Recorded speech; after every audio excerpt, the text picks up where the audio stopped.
안녕하십니까, 주식공선생입니다. 오늘 여러분들과 함께 공부해 볼 내용은 기준선에 대해서 알아보고 실제 기준선을 이용하여 매매하는 방법을 연구해 보겠습니다. 먼저 기준선이라는 것은 주가가 상승 하락을 하면서 고점과 저점을 만들게 되는데, 일정 기간 정해놓은 기간의 고점과 저점이 중심값이라고 보시면 될 것 같습니다.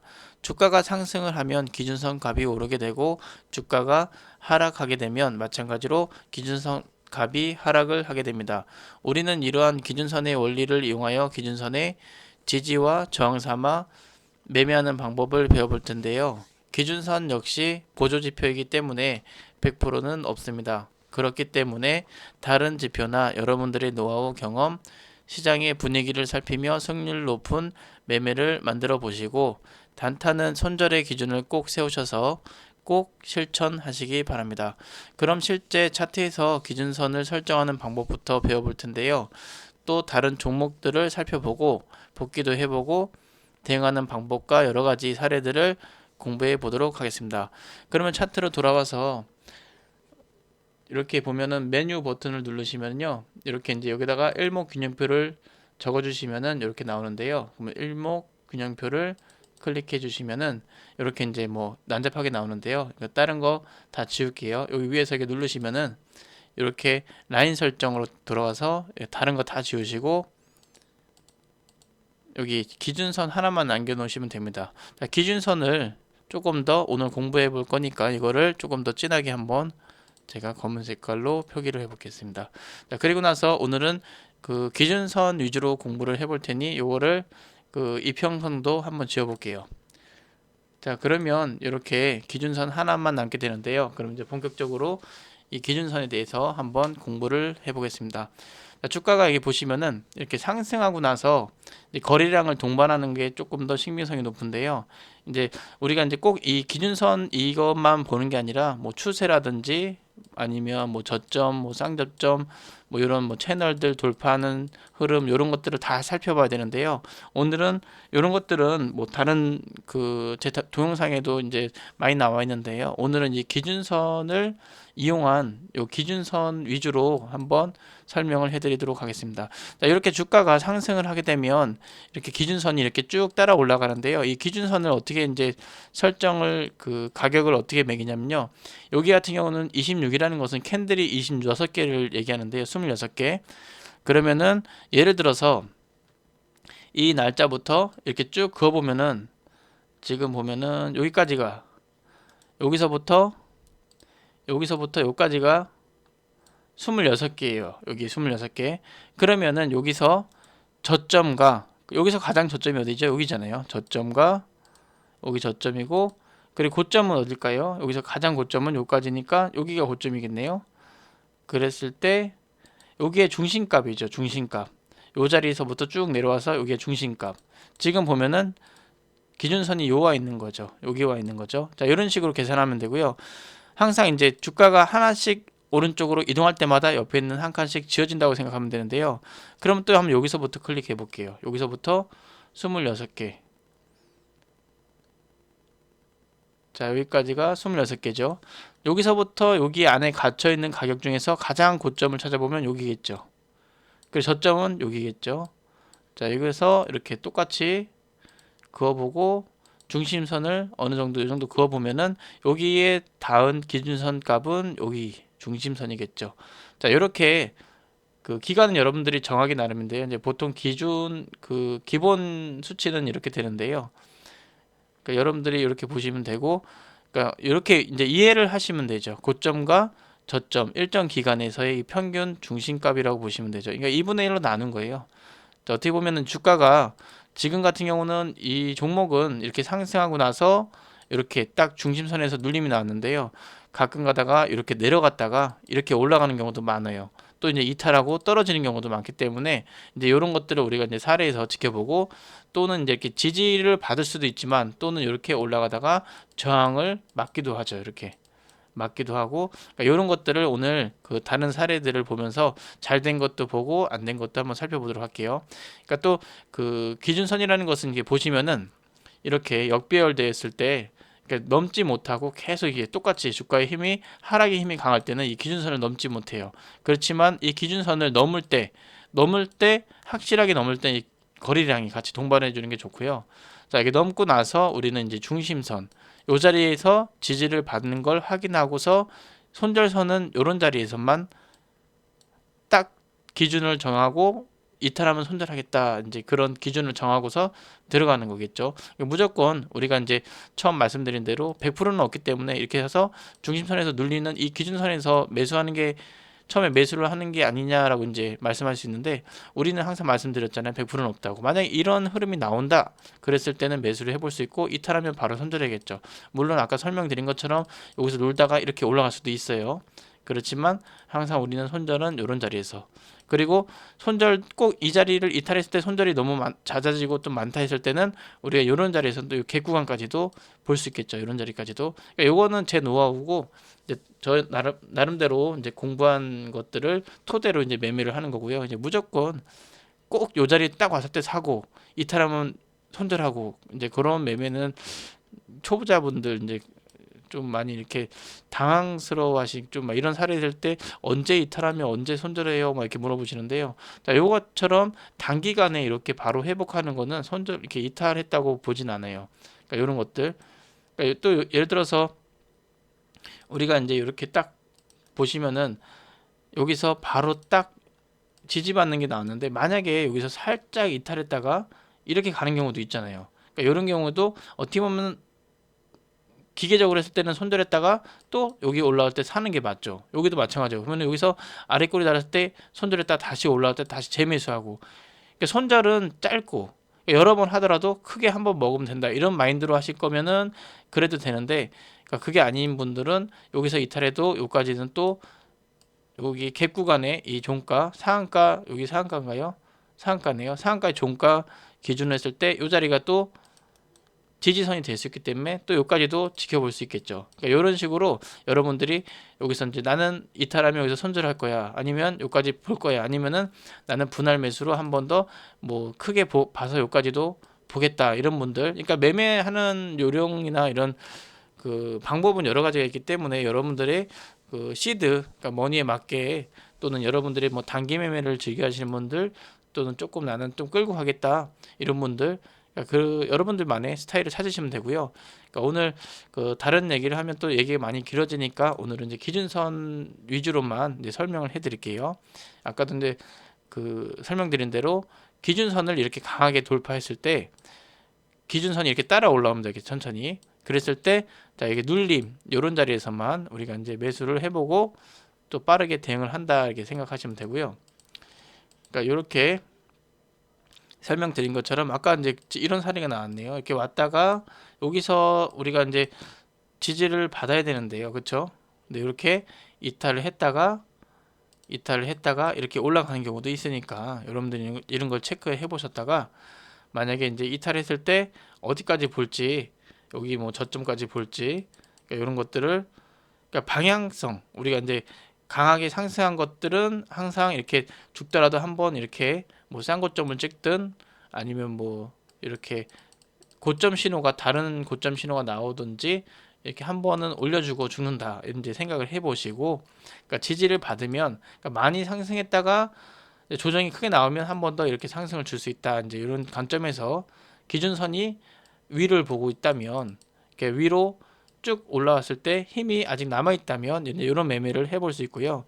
또 기준선이라는 것은 꼭 이렇게 그 꼭 매매를 하지 않고, 기준선이라는 것은 예를 들어서 이렇게 있으면 주가가 기준선과 아래 이렇게 멀어지면 기준선 역시 이렇게 따라 내려오겠죠. 하지만 다시 붙으려고 하는 성질이 있고, 반대로 여기서 밟고 올라가면 다시 또 이렇게 기준선을 닿으려고, 물론 이제 주가가 이렇게 왔을 때 기준선이 올라오겠죠. 이렇게 닿으려고 하는 성질이 있기 때문에 우리가 이제 이런 것도 한번 이런 자리에서 이렇게 보시면, 이렇게 이런 자리에서 보시면 이런 성질을 또 이용해 볼 수 있겠죠.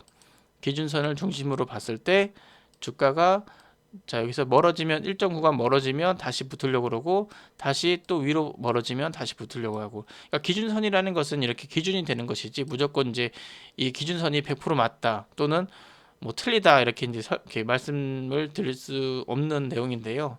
그러니까 우리가 이제 어떻게 이제 기준선을 잘 활용하느냐 이제 그거에 초점을 맞추는 거에 이제 오늘 공부하는 내용인데요. 그러니까 주가가 자 여기 잘못된 사례죠. 실패한 사례. 주가가 이렇게 상승을 했어요. 그러면 여기서 눌려야 되는데 이 자리에서 자, 보시면은 바로 이탈해 버렸잖아요. 이렇게. 그러니까 이런 것들 실패한 사례죠. 그러니까 손절이라는 것은 요럴 때 손절을 꼭 하셔야 된다는 거죠. 이런 상황을 대비해서 손절을 하는 거죠. 항상 잘 된 것만 보면은 이렇게 왔다가 기준선이 여기 있지만 다시 이렇게 올라가는 경우 많잖아요. 그러면은 지나고 보면 다 올라가는데 뭐라 손절을 할 수 있는데 만에 안에 이런 게 나와버리면 손절을 못했을 때 이렇게 쭉 주가가 이렇게 빠지게 되잖아요. 그러니까 기간이 많이 오래 걸리고 우리가 이제 손실이 커지기 때문에 뭐 결과적으로는 이렇게 올라갔지만 이게 기간이 짧아 보이지만 상당히 긴 기간이에요. 이렇게 보면은 거리로 따지면은 이렇게 보면은 거의 3달, 4달 정도 이게 20일 매매를 하는 거니까 거의 5달 정도 이렇게 되는데요. 그러니까 상당히 오랜 기간이에요. 항상 또 이제 결과적으로 이렇게 올랐지만 또 우리가 뭐 추매를 잘 했으면 이런 데서 뭐 수익도 크게 날 수 있겠죠. 하지만 결과론이고 너무 오래 걸렸잖아요. 이게 막상 우리가 이제 시간이 흘러서 이렇게 무조건 미래를 알 수 있다면 여기서 뭐 추매하고 더 사고 막 이렇게 하겠죠. 그렇지만 우리는 미래를 알 수 없고 주가가 이기 왔다가 또 빠질 수도 있어요. 그렇기 때문에 우리는 손절이라는 우리가 최대 그 좋은 무기를 갖고 있는 거죠. 항상 보면 여기 같은 경우도 여긴 좀 다른 흐름인데요. 물론 이런 데서는 들어가면 안 돼요. 왜냐하면 이건 또 이렇게 설명을 또 드리면 또 얘기가 많이 길어지는데요. 자, 이런 식으로 그 어떻게 보면 저항에 이제 얻어맞는 구간이기 때문에 뛰어넘었으면 기준선이 또 올라가면서 눌림자리를 줄 텐데 넘지 못하고 떨어졌기 때문에 여기는 마지막에 세력들이 한 번 더 해먹고 나가는 그런 흐름이라고 보시면 되겠죠. 근데 어쨌든 결과론이죠. 그러니까 지금 이제 설명드리는 것은 이렇게 주가가 빠졌을 때 보시면은 이탈하면은 이렇게 쭉 오랜 기간 동안 빠진다는 거죠. 우리가 이제 추매를 안 한다는 관점에 있을 때 본전을 오기에는 상당히 오랜 시간이 걸렸어요. 그러니까 이런 것들을 살펴보셔서 손절이라는 것은 꼭 하시길 바라는 거죠. 해야 되는 거죠. 그러니까 여기 같은 경우는 잘 된 흐름인 거고요. 그러니까 예를 들어서 여기 같은 경우도 주가가 이렇게 바닥에서 저점을 높이고서 이렇게 주가가 추세를 돌파하고 그리고 나서 상승 그러면서 거래량을 실렸고 자 올라서 기준선이 끌어올렸죠. 이랬을 때 지지받았을 때 이 자리를 대응으로서 매매를 한다면 이렇게 수익을 얻을 수 있겠죠. 물론 이제 이게 결과적으로 이렇게 올랐지만 떨어질 수 있다는 거 항상 생각을 하시고서 매매를 꼭 하시길 바랍니다. 자, 요 같은 경우도 보면 주가가 이렇게 올라가는데요. 추세는 만들었지만 기준선을 이렇게 해서 보면은 여기 중심으로 이렇게 왔다 갔다 하는 경우 있잖아요. 그러면 여기 같은 경우는 어떻게 보면 이 기준선을 중심으로 했으면 손절했다가 다시 또 올라가면 또 아이고 배 아파하면서 내려오면 또 손절 또 손절 이런 경우가 또 생기기 때문에 이럴 때는 기준선을 이렇게 중심선을 이렇게 긋고서 아래는 매수 일부 어느 정도 더 너무 이제 여기서 이격이 벌어진다 그러면 손절을 해야겠죠. 나름대로의 이런 추세라든지 뭐 다른 흐름들을 우리가 관찰을 하면서 매매를 해봐야겠죠. 무조건 이 기준선을 어떻게 매매할 건지. 여기 같은 경우는 또 어떻게 얻어맞았지만 또 이탈했잖아요. 그러니까 이런 것들 항상 올라가기 전에는 이 기준선을 기가 막히게 밟고 이렇게 추세를 받고 올라가지만 그 전의 과정들은 우리가 이렇게 열매를 얻기 위해서는 과정이 이렇게 힘들다는 거 이렇게 이런 것들을 요 구간에서는 상승이 아니라 행보 채널 이런 박스 모양이었을 때는 또 박스 나름대로의 이 채널 그림 형태의 기준선을 이용해야 하고 또 상승할 때는 또 상승하는 이 기준선을 밟고 올라간다. 이제 이런 것들을 살펴보시면 되고 또 반대로 이제 하락할 때는 이 기준선을 중심으로 또 이렇게 주가가 빠진다 이렇게 보면 되겠죠. 그러니까 이런 것들을 쭉 살펴보시고 무조건 기준선을 상승할 때만 사용하느냐 그것도 아니죠. 이렇게 내려갈 수도 있다. 이제 이거 보시고 또 행보도 할 수 있고 또 옆으로 행보를 할 수도 있고 이렇게 마디라는 게 이렇게 행보 마디가 있고 또 상승 마디가 있고 또는 하락 마디가 있고 되게 많은데요. 그러니까 이런 것들을 우리가 공부를 또 해보고 어떻게 하면 우리가 이제 우리에게 유리한 그런 매매를 할 수 있는지 살펴보시면 되겠죠.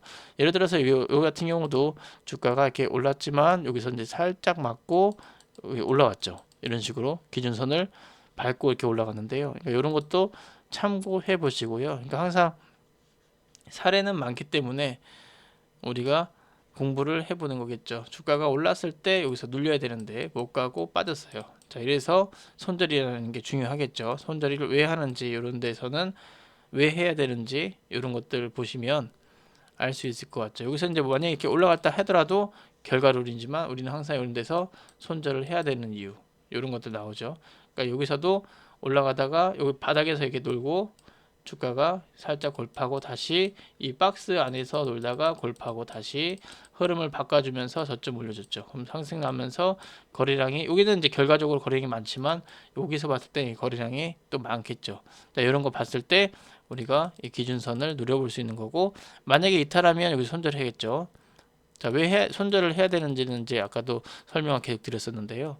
그러니까 이런 것들이 있기 때문에, 그러니까 항상 우리가 이제 요런 자리에서는 매매 안 하기 위해서는 우리가 이제 그 고점에서 우리가 배웠던 이평선들이 많이 이렇게 벌어지는 자리, 이런 자리에서는 매매를 안 하는 거다 이렇게 설명을 드렸잖아요. 이제 그런 것 안 하시면 요런 자리에 얻어맞을 일은 없겠죠. 항상 우리가 이평선이 이렇게 내려왔다가 이렇게 수렴되는 자리, 요런 자리에서 우리가 이렇게 삼각수렴이라든지 이런 걸 누려보고서 한번 이평선 한번 설정 한번 해볼게요. 여러분들이 이평선을 좋아하시니까, 그러니까 이평선을 추가 한번 해볼게요. 오늘 요거 하나만 이제 그걸 하려고 했는데요. 다시 한번 그냥 이평선을 이렇게 이평선만 보여드릴게요. 그러니까 이렇게 보면은, 그러니까 기준선 공부만 한번 해보려고 했는데 여러분들 이평선을 많이 공부를 하시는 분들이 많더라고요.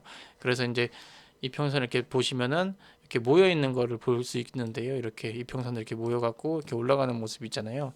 그러니까 이런 것들, 주가가 이렇게 추세를 만들고 있었다가 이렇게 고를 파고서 여기서 추세 만들고서 삼각수렴 만들고 이렇게 올렸는데요. 그러니까 이런 자리, 그러니까 이것도 제가 이제 설명을 드렸었죠. 그러니까 우리 앞전에도 보면은 이런 도지 있잖아요. 도지 공부해 보신 분들 우리 유튜브 많잖아요. 저희가 도지 흐름도 올려드렸었는데요. 이런 도지 모양 나오고 나서 이게 급등이 나올 수 있다. 이제 이걸 밟으면 물론 이렇게 아래로 빠졌을 때는 매매하는 게 아니다. 그리고서 뭐 삼각수렴이라든지, 그러니까 이평선이 이렇게 모여 있고 이게 주가가 올라가다가 저점을 높이는 자리. 그러니까 보면은 되게 많은 이런 기법들이 많이 숨어 있다는 거죠. 그러니까 우리가 종목들을 그냥 볼 때는 막연하게 올라간다, 이게 좋은 종목 찾는 것도 중요하지만 어떻게 보면 좋든 안 좋든 타점을, 좋은 자리를 찾는 것, 그것이 정말 중요한 거기 때문에 여러분들도 항상 매매하실 때 뭐 좋은 종목 뭐 많아요. 되게 많은데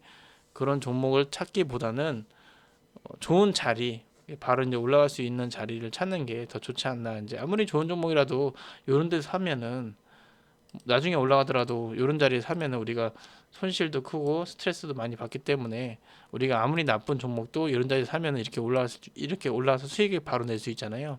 그러니까 이런 타점을 우리가 이제 찾아보는 게 오히려 낫지 않나. 그래서 차트 공부를 많이 해보시고 뭐 재료라든지 이런 수급들도 많이 살펴보시고, 그러니까 종목들, 좋은 종목들 많이 찾으셔서 기다렸다가 우리가 이제 좋은 자리 오면 그때 이제 매매를 한번 해보시는 것도 나쁘지 않을 것 같습니다. 그러니까 오늘은 이렇게 기준선에 대해서 한번 알아봤는데요. 그러니까 너무 좀 어렵거나 이해 안 되시는 분들이 계시면은 댓글로 이렇게 한번 달아주시고요. 또 이제 뭐 카톡방이나 이제 이렇게 공부하라고 이제 만들어 드렸었는데 방이 너무 조용해요. 그러니까 혹시라도 공부하실 분이 있으면은 링크 아래다가 올려드릴 테니 그 방으로 오시면 되고요. 마지막으로 이제 구독, 좋아요, 알람 설정 꼭 부탁드릴게요. 그러면 오늘 공부는 여기까지 하겠습니다. 감사합니다.